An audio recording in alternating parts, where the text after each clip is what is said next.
Cultivating Genius. Today we look at the fundamental skills and which ones make up the foundation for ski racing. So we start this session with 4 questions. What is a fundamental? What makes something fundamental? Does the order that we coach a skill or a fundamental, does it matter? If so, which ones come first, and how do we determine which one comes first? And how do you know when to move on to the next one? So for me, answering the first question really started out as a quest trying to make things simple. I really love this quote and I believe it wholeheartedly.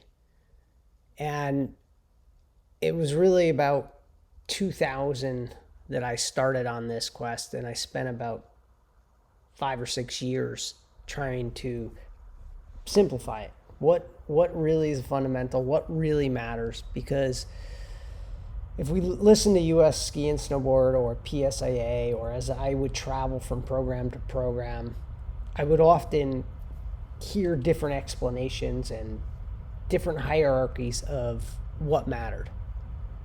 And I struggled with that because if it's a fundamental, there shouldn't be any question in this. So I started asking questions to people I really trusted. I spent time with coaches at the US ski team level. I spent time next to coaches in Europe. I would ask athletes that skied at the world-class level. And I also spent a lot of time looking at video. And I looked specifically at slalom, GS, and Super G over the course of time. And I looked at not what was different, but what was consistent. What were the things that we saw that consistently occurred in slalom, in GS, and Super G? And then I looked at the top athletes at the World Cup level across time, spanning 30 years in all 3 disciplines. And again, what were the things that we saw that were consistent? Of course, there's always things different. If we compare Tomba to Pinteralt today, you're going to see some things that are different.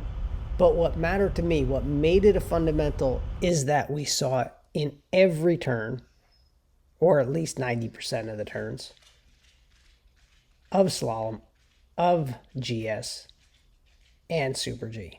It was the things that were the same. And this was the list that I came up with. So now we have to figure out the order. Does it matter what order we try to coach or teach these in? And I think we can best understand that is if we deconstruct number 8 and see why trying to coach that early on in an athlete's development will not work. Furthermore, they don't have the muscular capacity to create separation at 9 years old.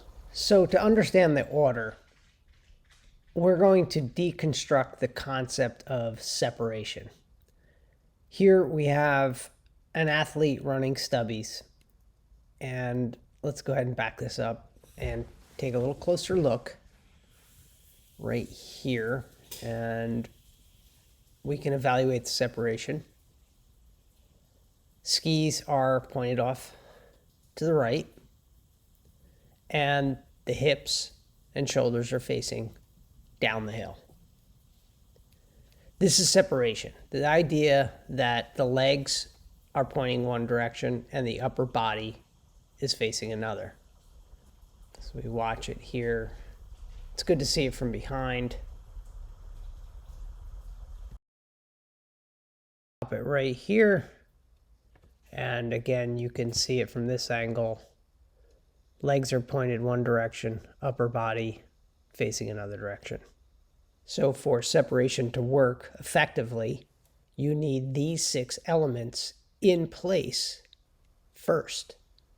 You need the legs turning, the legs tipping, ankles flexed, feet tipped, hips and shoulders level, and then you need the core tension to resist twisting of the legs and the countering movements to support the separation.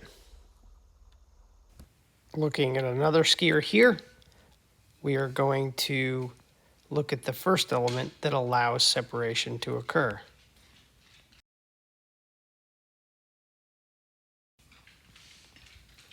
And it's this idea of ankle flex.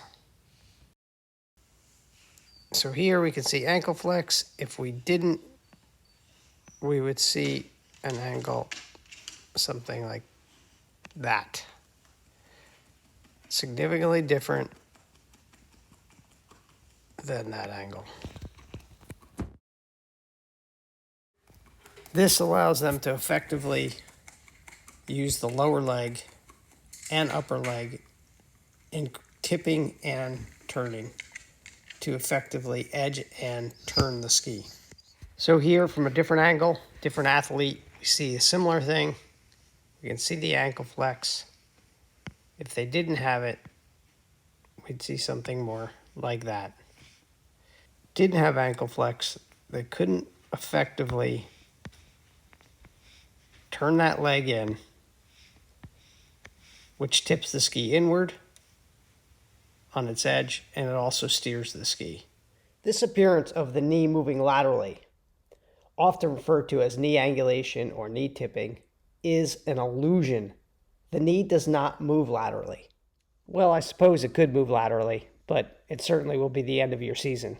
It's a result of several movements combined. First, in the hip joint, the femur is rotating internally and adducting. But to support that, it's critical that the ankle is flexed.